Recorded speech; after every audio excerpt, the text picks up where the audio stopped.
read a lot of books? I just read and read and read. I probably read 5 to 6 hours a day. So you find that all these successful people are reading for pleasure, are reading for information, are reading for the sheer want of being convinced about what they are about to do. What does that tell us? My guest today, Rita Ramamurthy Gupta, Asia's first reading coach, thinks deeply about our relationship with books, attention, and language. 3 tips to young parents to inculcate reading habits into their young children. Number 1, number 2, number 3. Reading helped me overcome my intrinsic shyness, my intrinsic introvertedness, and gave me the ability to integrate in society in a way that I was comfortable with. There are 2 ways that we make sense of the world around us.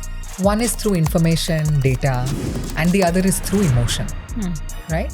Now, if your information, the grounding is not strong, you will believe anything. Likewise, if your emotional grounding is not strong, you can be misled easily. Both of these can be overcome by the practice of grounded reading.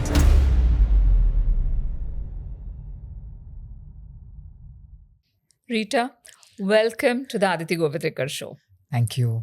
Now, we know each other for years and we've been having this conversation since both of us have been avid readers. We hear in our conversation with other friends and other people that, oh, I was a reader once upon a time. Do you think it is that they have lost something of themselves, or have they lost a habit, or are they just saying it because they don't want to read anymore? I think we should set a baseline understanding of reading being like a workout, right? Everyone knows that exercise is good for them. Yeah. Not everyone exercises. Yeah. Everyone knows that reading is good for them. Yeah. Not everyone reads. There are people who used to exercise when they were younger and give up over time. There are people who used to read when they were younger and gave up over time. Then it's a question of your conscious choice. Yeah. What behaviors and habits do you want to consciously continue in your life? That's also a function of how much importance you attach to them. How much do they contribute to your success professionally, personally? And then we start seeing things through a filter of our own belief. This is of value to me. This is not of value to me. Yeah. And then that dictates our choices later in life. Yeah.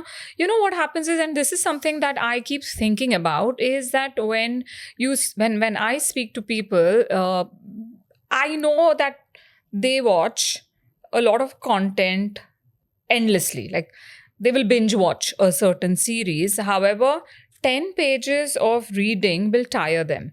Now, in my case, I find the opposite to be true. I get tired when I scroll. So very consciously, I put a stop to, okay, I can't do this. I'm tired. Just scrolling. Whereas for me, reading a book is extremely calming. I know that studies say that reading is calming. It is a stress buster. Reading is hard till it's easy. So to quote Malcolm Gladwell's tipping point, you have to reach the tipping point with reading for it to stop becoming hard and for it to become easy. Yeah. And this is, I think, especially true for people who are, so to say, non-readers. Yeah. So reading obviously involves multiple faculties. It's a proper aerobic exercise for your brain. And all the laziness that makes you not want to exercise in the morning is the same laziness that tells you not to read the book. So imagine you're unwell. You're lying down on the bed and you watch a few episodes of something, which is binge watching. And that's all the energy you have that day. Yeah. Right? On that day, reading might also feel difficult.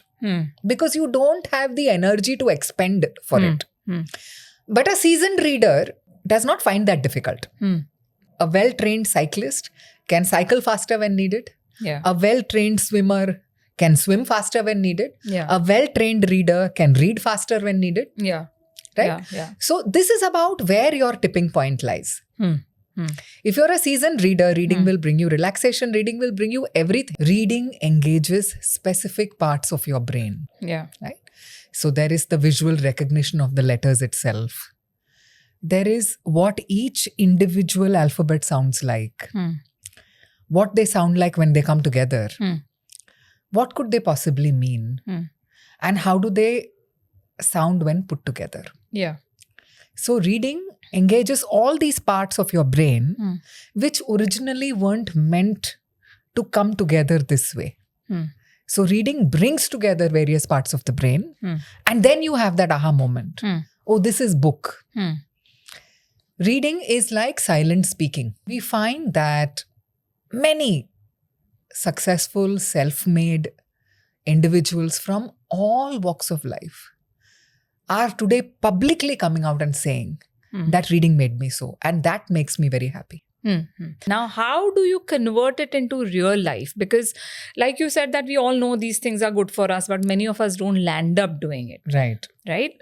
And I have to confess, it has happened in my case also, that the number of books I would read is nowhere compared to what I can read today. Let's understand what happens if we decide not to pursue reading. That's also a possibility. Yes. Imagine a house with 4 rooms in it. Okay? Imagine that you could not go from one room in the house to another. That each room was contained in itself. So from your bedroom, you cannot go to the kitchen. From the kitchen, you cannot go to the hall. From the hall, you cannot go to the bathroom. Okay?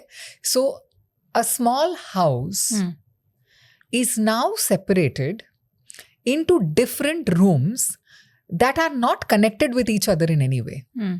Any practice of self-learning, education. So educate itself comes from to draw upon. Okay, it's a Latin word. It doesn't mean to fill yourself. Yeah. It means to draw out. Education literally means that. Okay. So you are in a house where the rooms are not interconnected.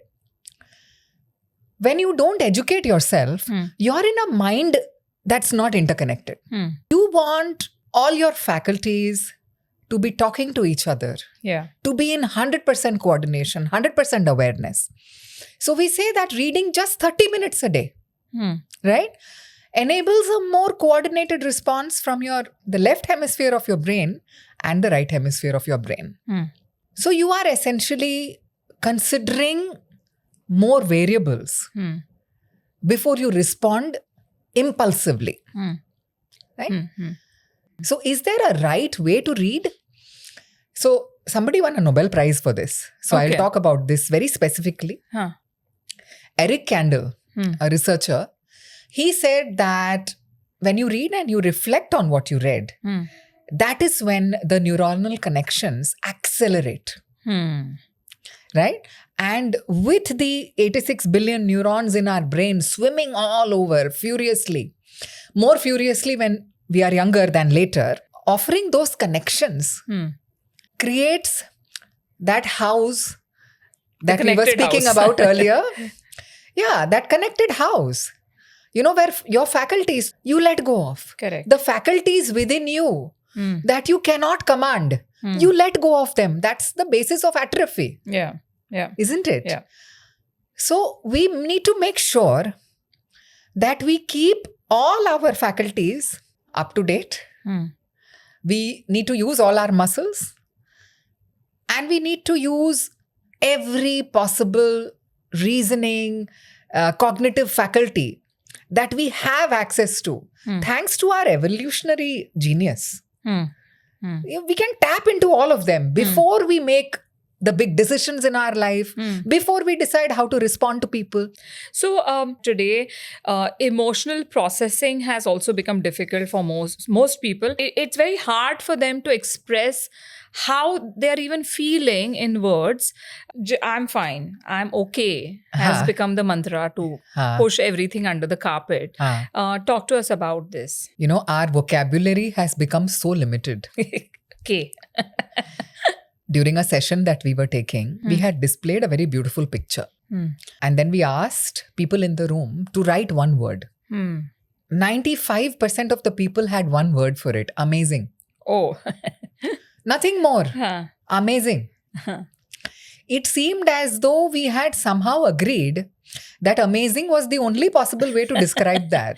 And given that there are so many adjectives to describe any situation, Yeah. one of the things that has resulted in our emotional dumbing, right? If we could call it that, is that we are constantly watching unpacked content. What do you mean by that? So when I read, I have to interpret what that is image-wise. Yeah. I have to interpret what that could do, how that could come alive. So the video is in my head. The words are on the page, right? So I am taking a word and adding sound, motion, graphic to it. Yeah. That's reading. Correct. Now, when I watch a video, I am getting the sound, the motion, I'm getting unpacked content already. Spoon feeding. In a way, yes. So then what is the cognitive capacity that I am exercising at that point? Do I have to do the hard work to convert the word into sound, motion, graphic? No. Yeah. It's already available. Yeah. So I'm relaxing, right? So I have decided to do less and less work over time. Correct. Now doing less and less work has become a habit, right? So then the response from 95% of the people is amazing, right? Yeah.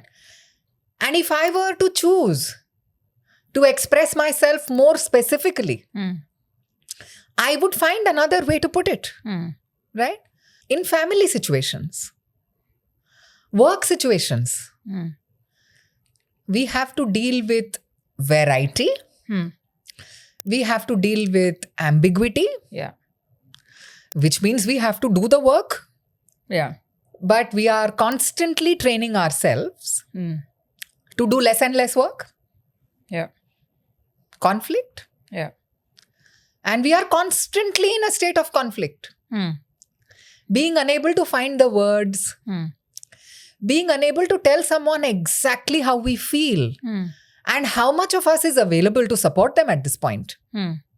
We have stunted self-expression to fewer and fewer words and diminished our ability to support each other. So now it's not even words anymore. It is emoticons, right? Yes. So you and I are having a very relaxed conversation. And you know what's making us so relaxed? The spatial cues. We know where we are. Yeah. And that it's a very safe space. And since the time of evolution, our safety is determined by the spatial cues, right? We are in a safe environment, right? We know each other exceedingly well. This is a very, very safe environment for us to be in. Yeah. As opposed to if we were trying to have this conversation with a lion roaring right here, we wouldn't be able to have this conversation. That would have happened. So, you know, the safety is gone. Yeah. Right? Scientists have said that the internet has no spatial cues. It's like an endless scroll. There is no beginning and there is no end. Doomscrolling. Right? Yes. So, with the way the internet is structured, you know, I was reading something and then I keep my tab or my phone or my device aside and after some time I'm desperately looking for it. I can't find it anymore. It's gone, right? Because neither was the word or the sentence anchored to a space.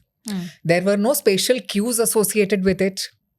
I go to the search bar and frantically look for something, right? So what is now happening is the danger of not being able to find it again has overtaken my senses. Safety has gone out of the window, right? Unlike this, where if I see a word at a space on a page, I close it and it's right there. Yeah. This is very safe, Yeah. right? With safety out of the window, learning is compromised. When learning is compromised, and I am paying attention to just being able to focus. I do so many things on my phone that the phone doesn't naturally mean learning for me. The phone means a conversation, the phone means a video, the phone means a chat. The phone means multiple things for me. That's how I'm primed. This, I am primed to believe that this means learning. Right? So from the priming to the endlessness, to the spacelessness, right? The cognitive load of digital content is way higher. So where does an audiobook or e-reader, those are books, and very clearly my brain is primed to say that these are books. Is there a difference between a paper book and those books, or would you still say a paper book is better? E-readers, digitized books are an absolute gift that technology has given us. What is happening though is that if during the ages, the golden age of brain development, which is 0 to 9, 9 to 13, if I have not formed my neural connections, right? Yeah. I will not be able to make the most of these devices later in life. That's one, which is scientifically established. On audiobooks specifically, they are a multitasking medium. They are great for triggers. So you listen when you drive because there is nothing else you can do with your time, right? And it's a great use of your time. But listening to audiobooks did not make you a doctor, right? Yeah. I cannot listen to 2 audiobooks and say, let me perform surgery. Yeah. The primary mode of human learning remains reading. Again, scientifically proven. Right?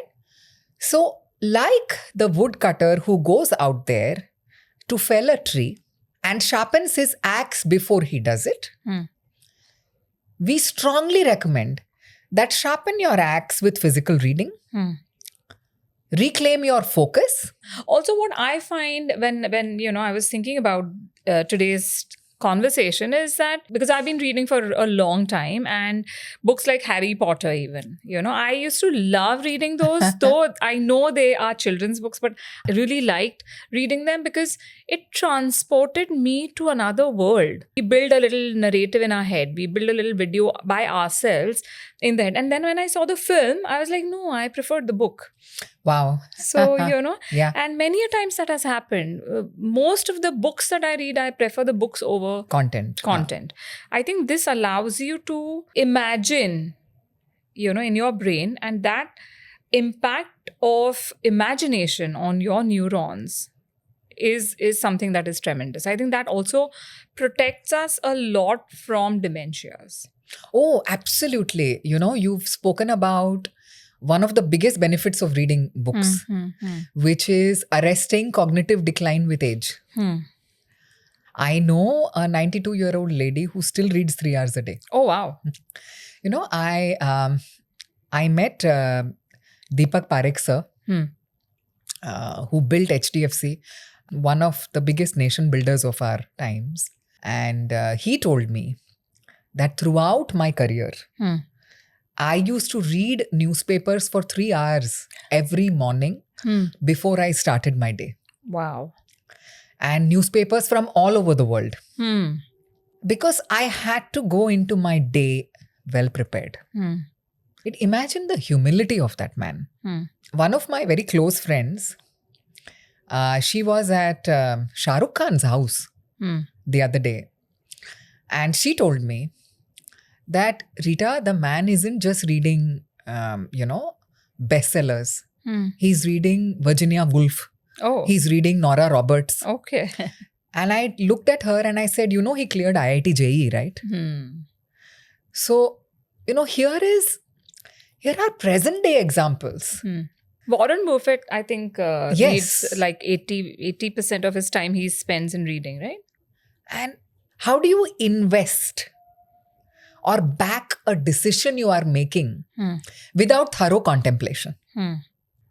You are invested in the decisions you make for yourself. Yeah. So you find that all these successful people are reading for pleasure, are reading for information, are reading for the sheer want of being convinced about what they are about to do. What does that tell us? It tells us to invest a little bit more in ourselves Yeah. with the time that we have. Now, let's talk about permanent information and expiring information. What is the difference? Where are these terms coming from? So this came from one of Morgan Housel's books, Permanent and Expiring Information. So permanent information comprises things such as how to mitigate risk, how to manage ambiguity, which we've spoken about quite a bit, how to keep an open mind during difficult situations, right?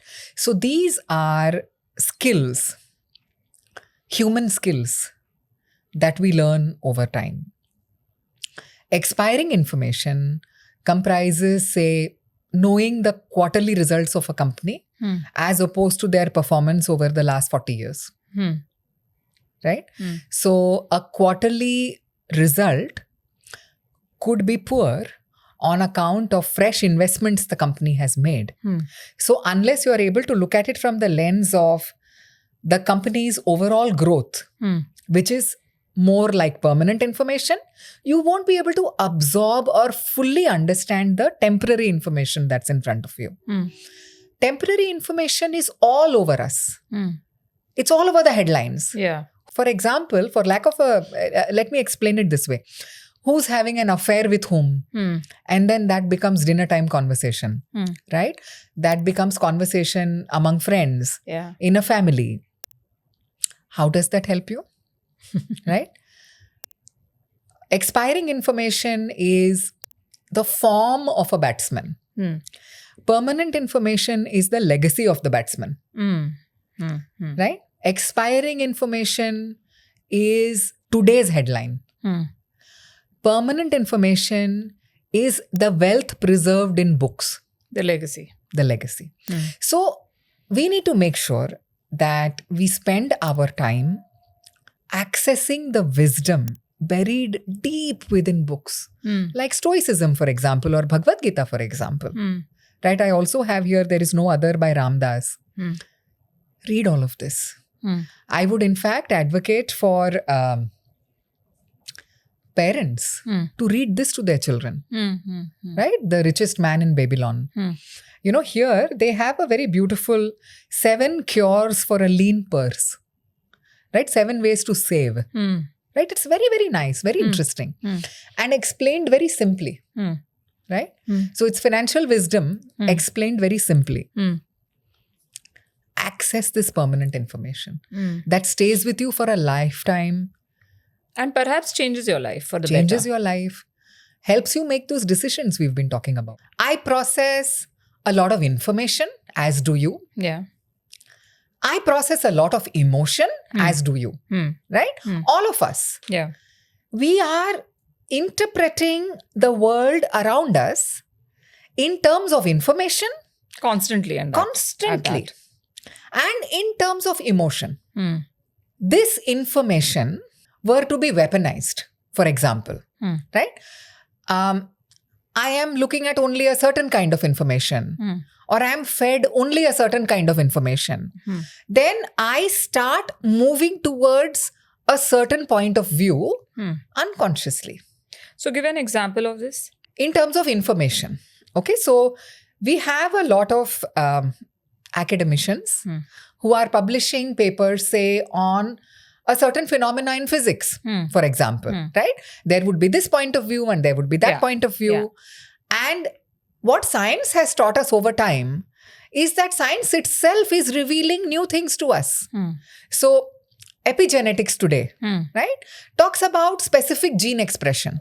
So one way to absorb from the environment is information. Hmm. And another way to absorb from the world is your emotional response to situations. So we find that in a lot of families, there's a lot of resistance.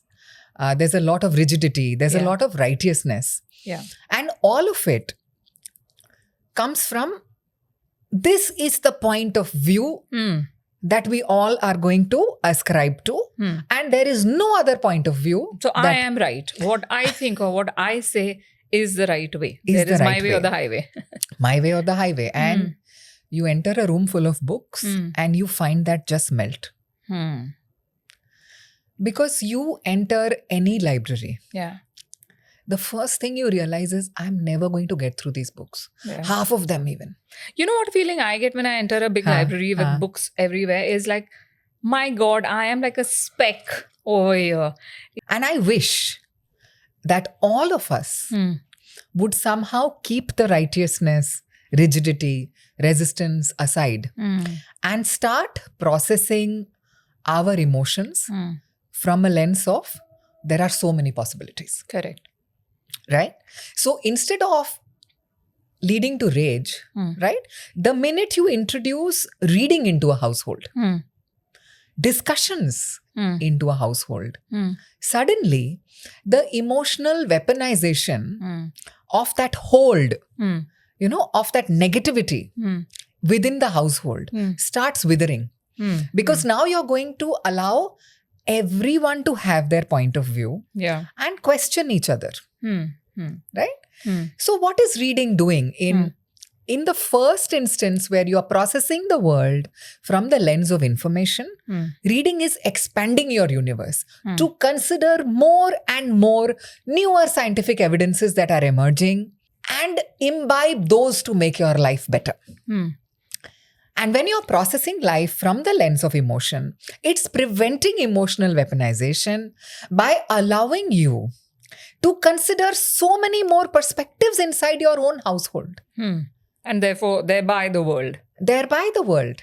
The culture set in a household becomes the face of that household to the community at large, becomes the face of that community to society at large. Yeah. Right? Yeah. And if we all were more accepting of each other and we stopped labeling each other as weird or whatever, labels we are giving each other. Judgmental aspect. What if we were to just allow our differences to make us richer, right?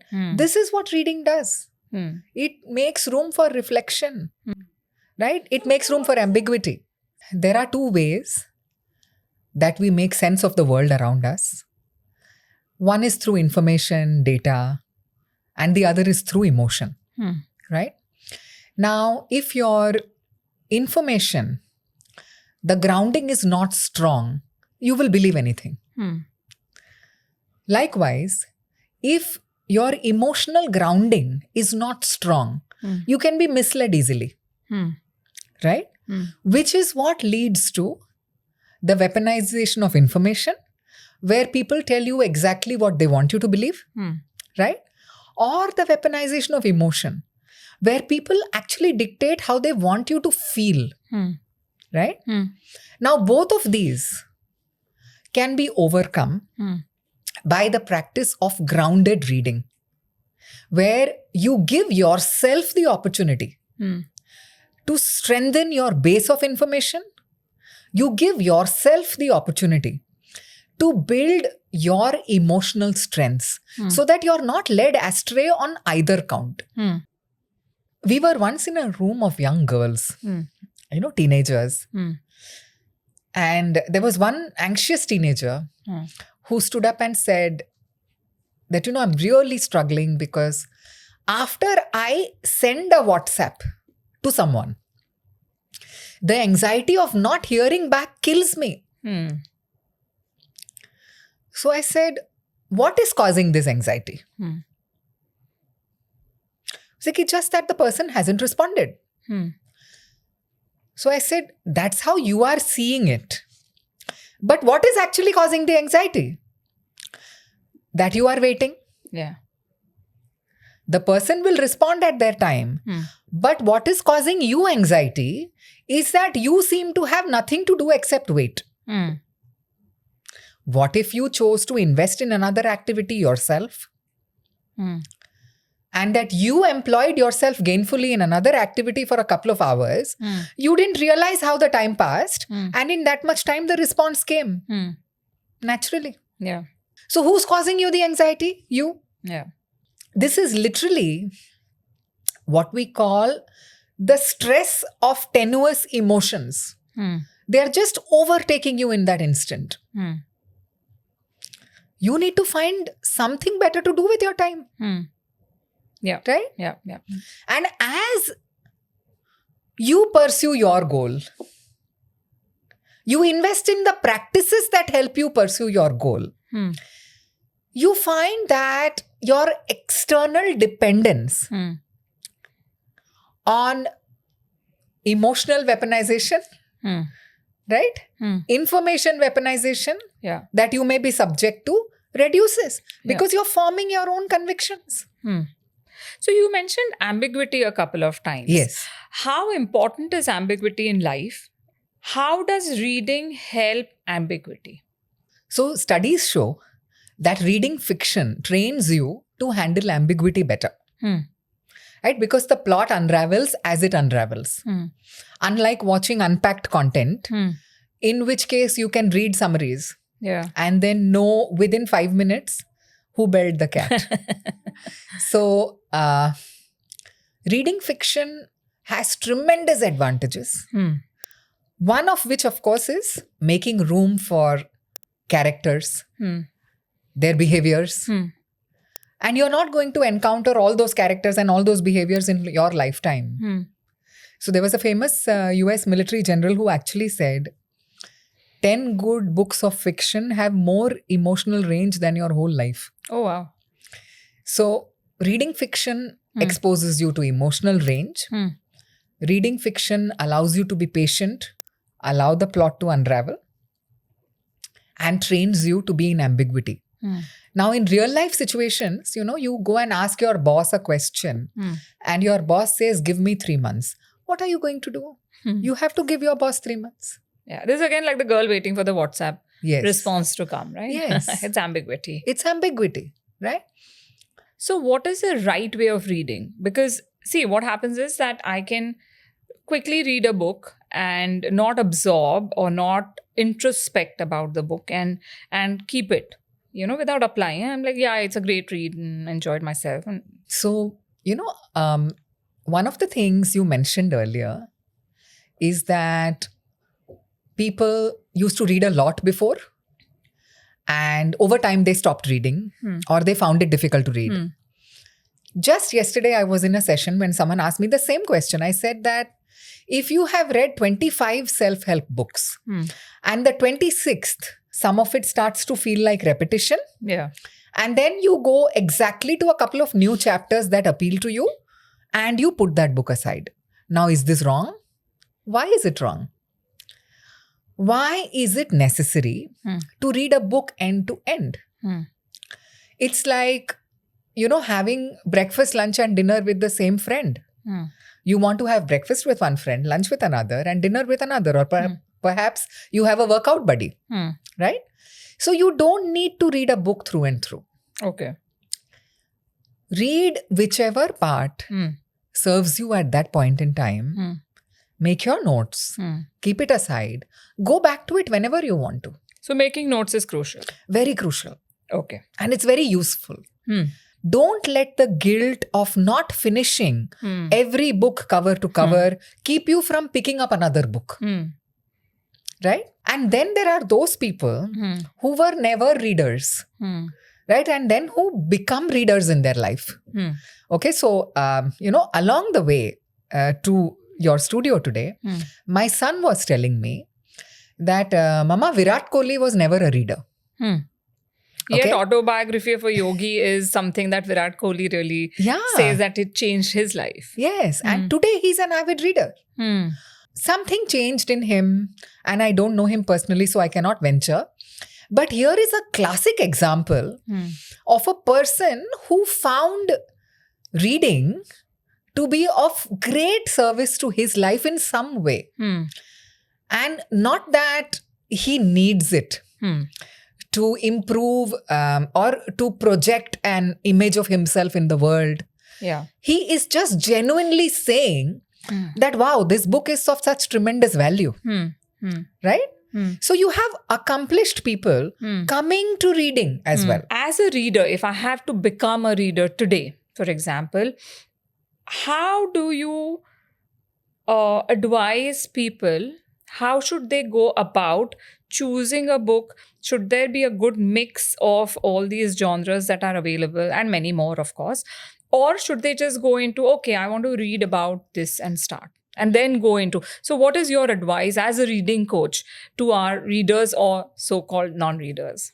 You must choose a book that talks to you. How to choose that? How do you know the book is So, talking to you? I would strongly encourage visiting physical bookstores, libraries, exhibitions, wherever there are books. Like, browse the book. See if you resonate with it. And then pick what you like. You know, there was a time when we used to have a label that used to go around, classics. Yeah. You have to read the classics. Classics is a must.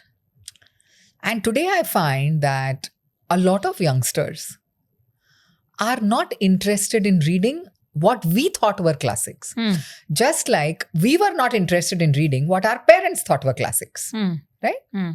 So classics have their own merit for those who like them. But for people with specific quests in their lives, right?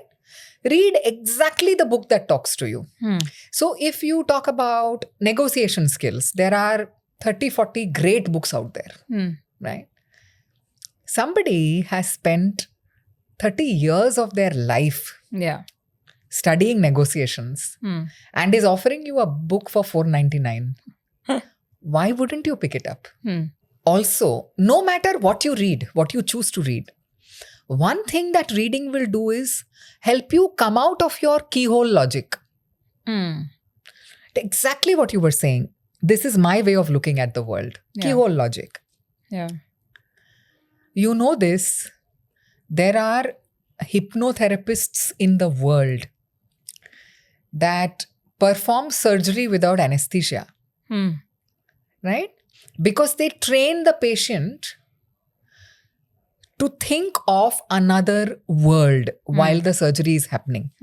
You know, in fact, this is the book, Beyond Belief by Neerayal. This has a beautiful explanation of it. Where a person realized that you can train yourself to believe anything you want to. Yeah. Right? If you are open to it. Right? So coming out of the keyhole logic and being open to perspectives. No matter what the problem you are facing, the solution lies between the pages of a book. So go out there, explore for yourself, discover. Don't just read the heavily marketed algorithmic suggestions that come to you. Go discover old books in libraries that are perhaps out of print. Read a vast variety of books. Read authors that you disagree with. That is also perspective. Correct. It humbles you. You know, at times I have read a book which has greatly inspired me. I have considered it to be a life-changing book, etc. Only to find that by next morning I've forgotten everything. Now, how do I... Because it's beautiful. What I have learned is beautiful. I have perhaps made the notes also. How do I translate it into reality and making that deep impression or the change that is required in my life? You know, like all things in life, one could say that the wisdom from reading also follows the 5-second rule. Right? So if you read something and if it makes sense to you, and you want to implement it, do something about it. Move aside from the book for that 1 minute and do something about it.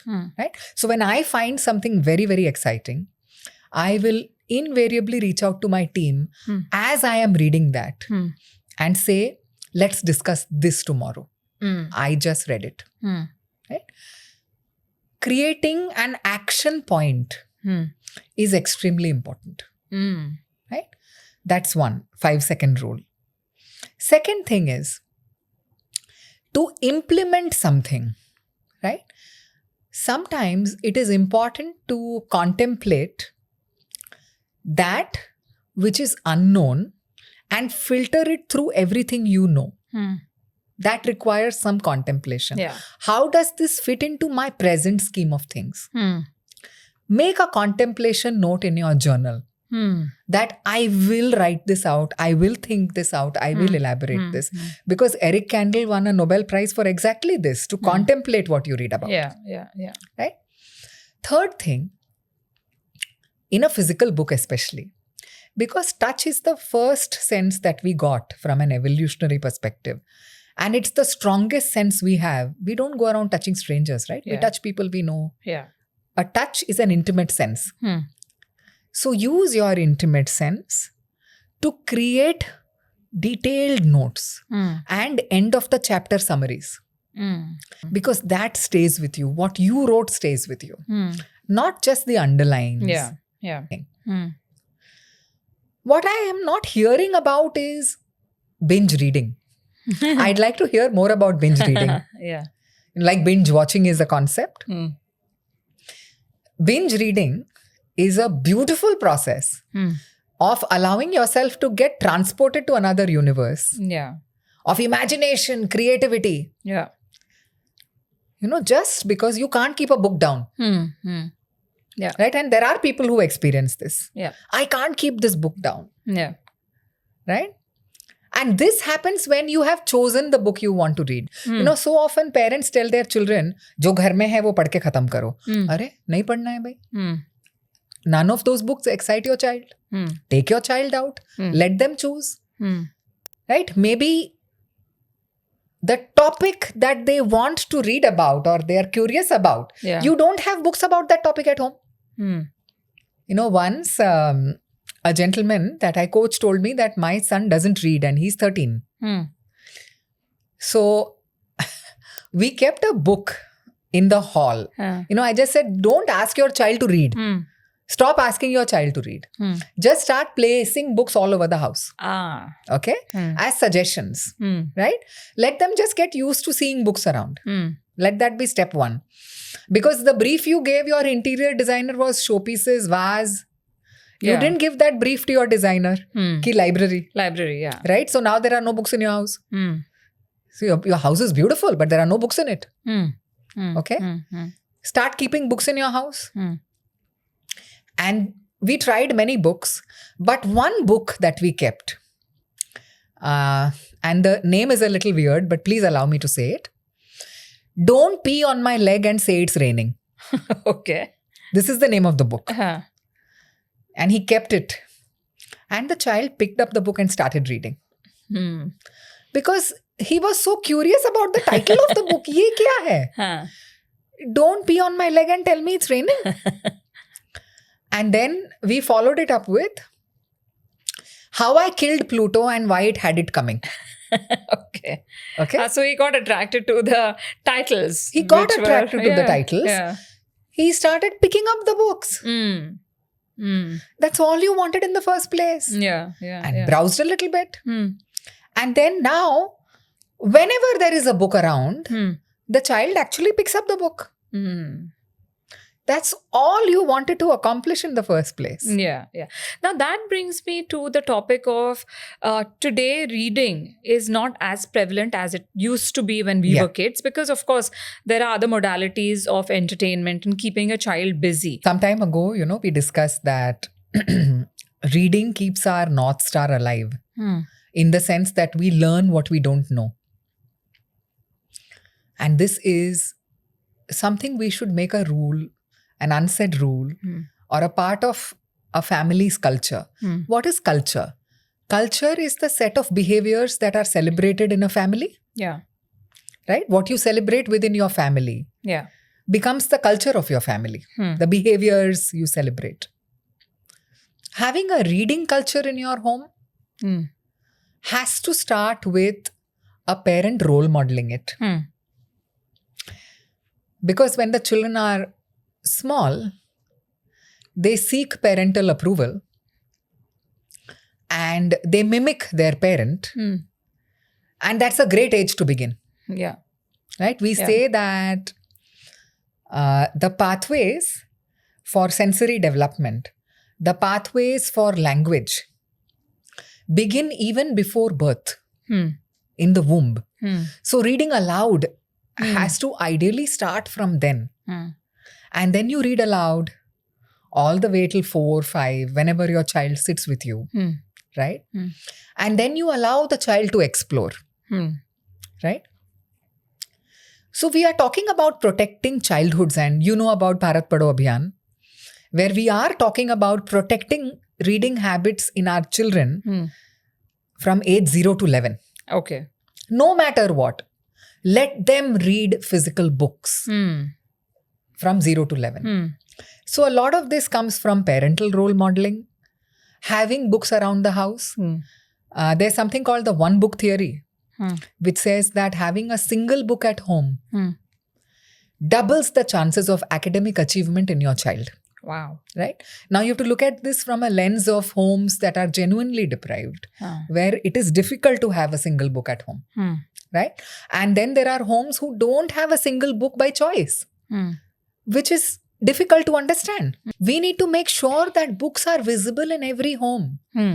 Books are part of the conversation.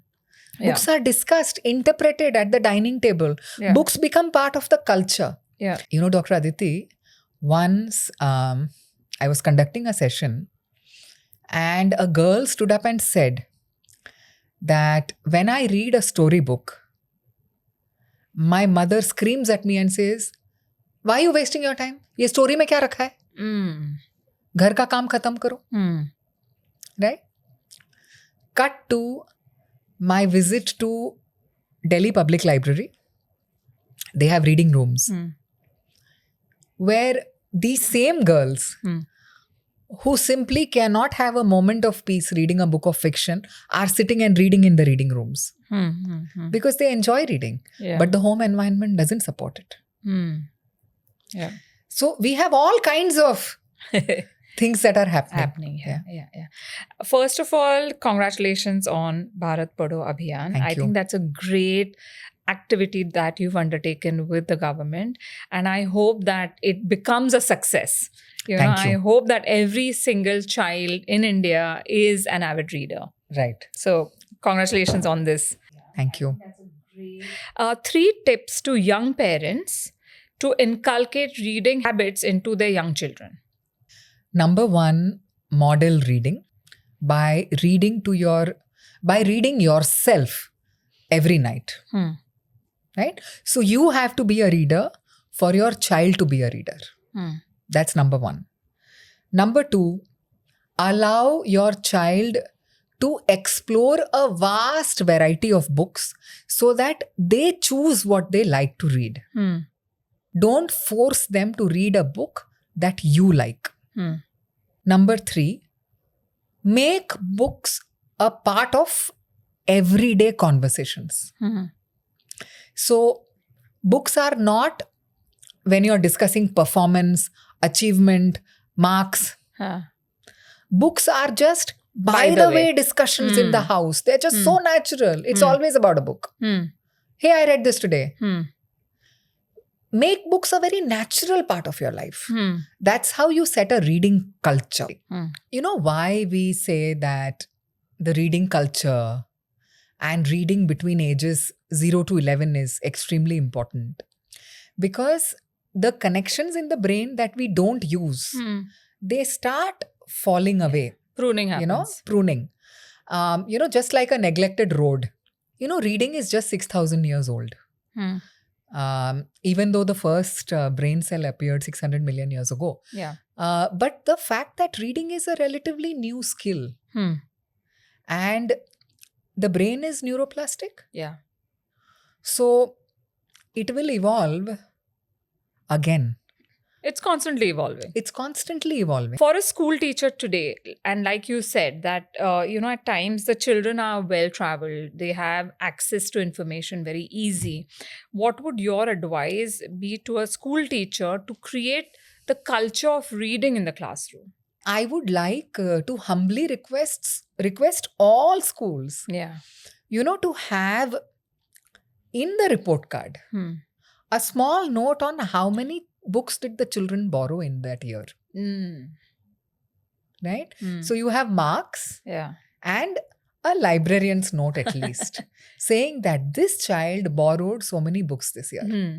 It will change the way parents also approach reading. Correct. Acha, there is a librarian's note in the report card? Huh. Is this also important? Yeah. Parents will, At times that awakening is also required. very important. Just a one-line note, the librarian's note. How many books did the child borrow that year? Please start adding this to the report card. Now, when does reading a biography become a form of self-mentoring, and when does it become a blind imitation? If I could spend 5 hours with Steve Jobs or Dr. Abdul Kalam or Mahatma Gandhi, I would. These greats are no more. And all I have are the biographies or the autobiographies they wrote. So the next best thing to actually spending time with them is to read a book about them. Yeah. Biographies are a great mentoring exercise. I wrote a book on Sanjeev Kumar, the actor we all loved.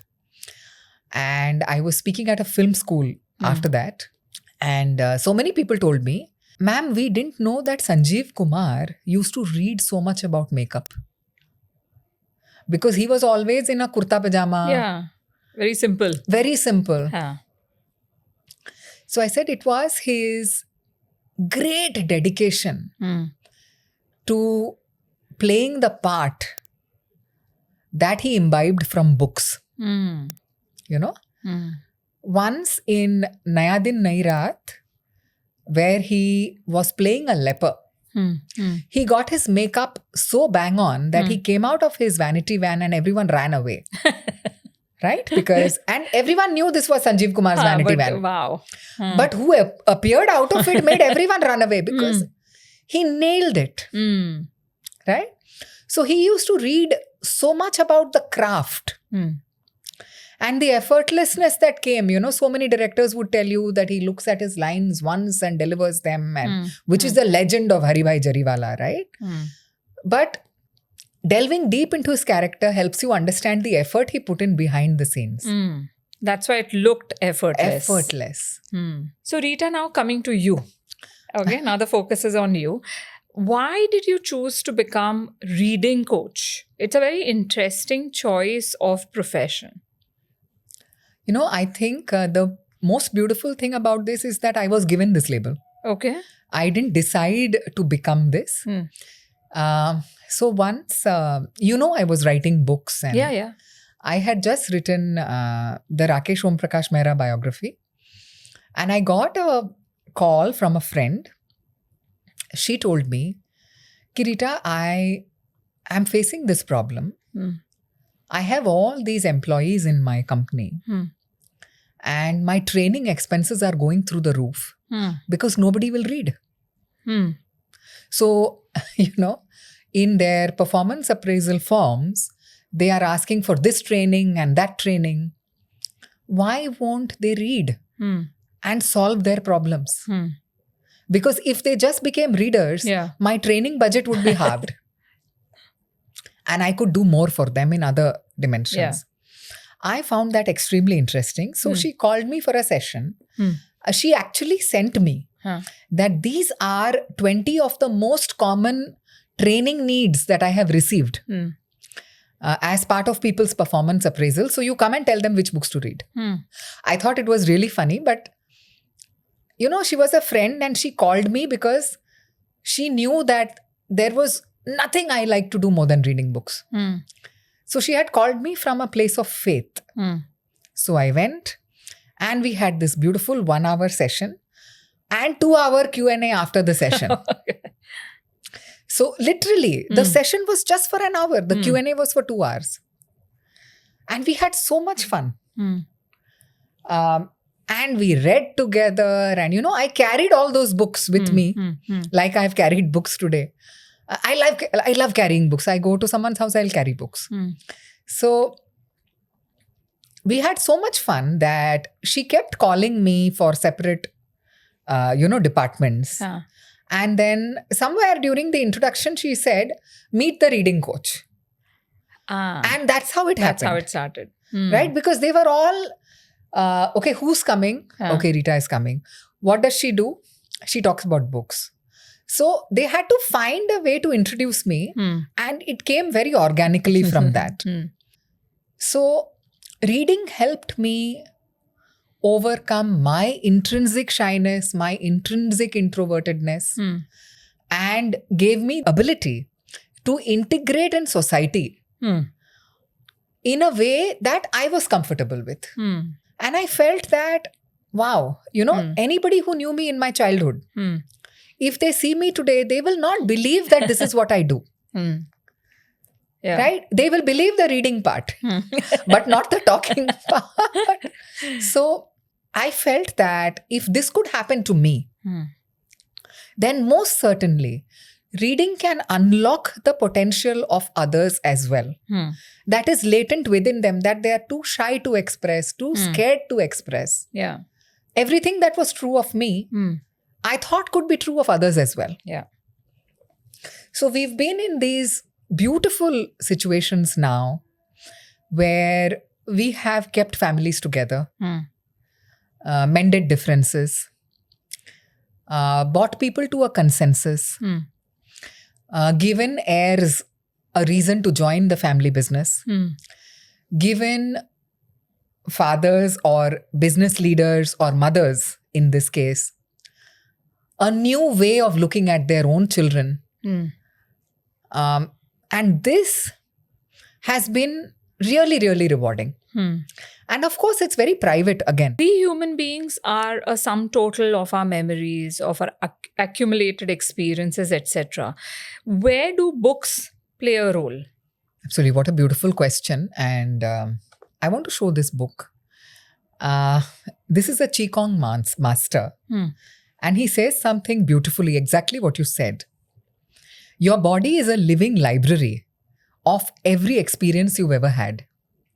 Each trauma, stress, and overwhelming moment leaves energy imprints in you. And your body contracts to protect itself.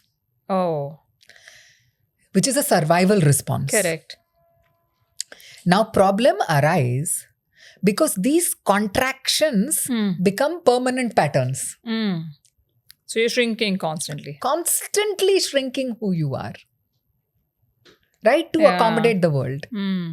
Because your information base is not strong. Correct. Your emotional base is not strong. Yeah. So any information can Impact. trouble you. Yeah. Any bit of emotion can lead you astray. So I can give you a small example. There was this couple that I was trying to help. And the husband travels around the world, very accomplished businessman. The wife chose to be a homemaker, bring up the children, right? Over a period of time, without realizing it, the husband had made up his mind that the sum total of his wife's experiences did not match his knowing of the world. And everything that he was telling her, she shrank, right? So the stress that the husband's words were causing her were making her shrink, contract, become smaller and smaller and smaller. And after a point, she lost herself. Oh. Right? So, unless, like we said, you make room for each other. Yeah. Right? Yeah. You really are not going to be able to have enabling conversations. Because, hey, you're leaving markers for your children. It's not that your children are not seeing what's happening. Yeah. Right? Your children are observing. And they sense it. And they sense that one kind of material success is seen as more important than the life-giving work Nurturing. of keeping a family together. Yeah. What kind of message are you giving your children? So, I think that reading multiple diverse perspectives, discussing them, giving respect to people for the role they play, which is irreplaceable in its own way. Yeah. As the caregiver Yeah. or the chief wage earner, Yeah. right? What the husband does is remarkable. As the nurturer, what the wife does is remarkable. Yeah. And for both of them to make space for each other is extremely important. And having a culture at home that celebrates both of them Yeah. is what is needed. And when this culture topples, that one form of work is bigger or better than the other, there is imbalance. So all this you assign to reading books. Absolutely. You know, we read separately to the father. We read separately to the son. We read separately to the mother. Because the books are different for all of them and they are going to choose. Right? So while we identify anchor books, we can't stay with them. What do you mean by anchor books? So there was this lady who had a very painful separation. And The Magic of Believing was a great anchor book for her. But while we started that, you know which book she chose? Can't Hurt Me by David Goggins. Oh. She reached there herself. The Navy SEAL. The Navy SEAL. Right? Yeah. And you know how he talks. Yeah. So, to his mind, there are no limitations. And if you are appreciative of the David Goggins way of life, you are truly limitless. Right? So, we went from The Magic of Believing to Can't Hurt Me very organically. And then, of course, we read a whole lot of things and she reconnected with who she was. So she had lost herself on the path, in the journey of life. Yeah. So what does the term anchor book mean? And is it individualized, or is it that these are 5 anchor books that every single human being should read and will benefit from reading these? No, I'd like to think of the anchor book as highly personalized. Okay. Right? Because an anchor book is a book that talks to you. Okay. That answers the problems. That has solutions to the problems that you're facing at that point in time. But you just never had the chance to discover it for yourself. Right? If you had to choose one anchor book for me, because I feel that you know me fairly well, which one would that be? No, I actually have it here. Oh. So, coming home to Embodied Awakening, because this is an anchor book for a person who is already on the journey. At the beginning, this can be very overwhelming. But as you are on the path, there is so much more that you understand. You have to be ready for a book like this. Okay. So this is now on my list. Yes. The next book that I'm going to pick up will be Please. definitely this. If one had to write a book on you, okay, so suppose I write a biography on you, what is the title that you would select for yourself?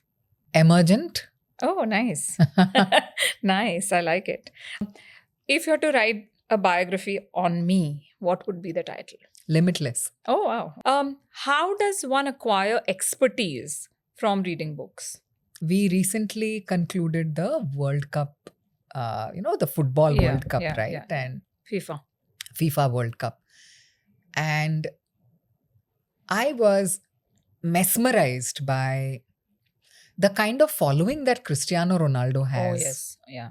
Look at it from this point of view. information about Cristiano Ronaldo available everywhere. Yeah.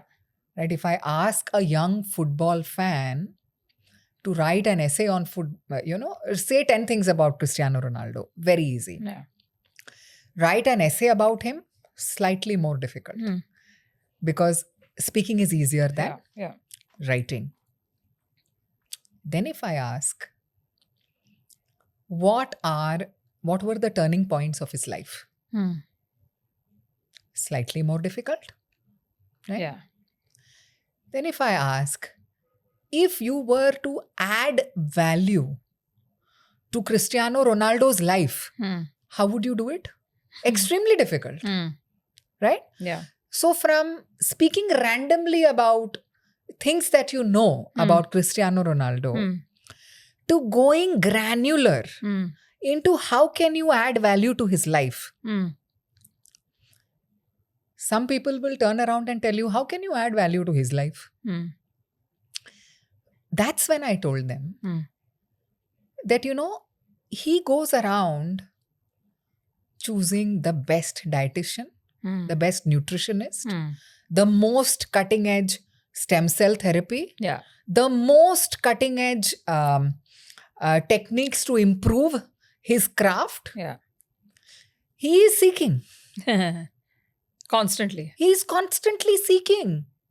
Yeah. And what level of expertise would you ascribe to a phenomenon like that? Yeah. And as he is seeking, he is welcoming experts into his life who have built domain knowledge that is top of the class. Yeah. Right? Yeah. So from emptily recanting 10 things everyone knows about Ronaldo to becoming someone who adds value to him and people like him. Right? This is again, if you can look at expiring information and permanent knowledge. Right? All the greats in the world are constantly seeking. That's what makes them great. They don't rest on their laurels. They want tomorrow to be better than today. Yeah. That's what you can learn from them. Instead of knowing 10 fun facts, go deep down into one thing. Study nutrition. Study body movement. Study torque or whatever they study, right, in terms of movement. Yeah. Right? Yeah. Find a way to join Ronaldo's team Why rather not? than emptily speak about him. Yeah. Right. Yeah. Now, for a reader who, or a non-reader who has not picked up a book, say, in last 10 years, give us simple, realistic steps to inculcate the habit of reading in their lives. So here are some things that we should always keep in mind. First, you learn to read and then you read to learn. So for a reader, the whole world is your oyster. Correct. You can pick any subject from astronomy to epigenetics and read. And if we do not continue to read, and the perils of not reading, which we discussed, they are very real. Because reading is a young skill on the evolutionary timeline. It's just 6,000 years old. Rita, thank you so much for coming here, giving your precious time and sharing this invaluable knowledge with our viewers and with me. Thank you so much. Thank you, Dr. Aditi. Keep inspiring all of us like you always do. Thank And like her, please keep reading. you. And you.